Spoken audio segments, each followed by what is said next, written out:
Hey guys, in this video I will show you how to add top toolbar in WordPress. Alright, so let's begin with the video. To begin, open your web browser and go to the WordPress homepage. After logging in, you will arrive at a page that includes a quick link section.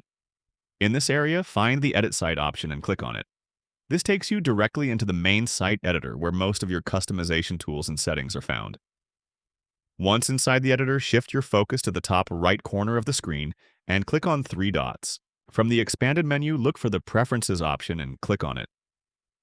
This section contains a number of settings that allow you to adjust your editing environment. Once inside the Preferences panel, locate the Appearance option and select it. This area controls various visual and interface-related settings that influence how the WordPress editor looks and behaves. After selecting Appearance, scroll through the available options until you find the toggle labeled Top Toolbar. Simply switch this toggle on to activate the top toolbar on your WordPress site, and that's it. So that is how you can add top toolbar in WordPress. So that's all for this video. Thanks.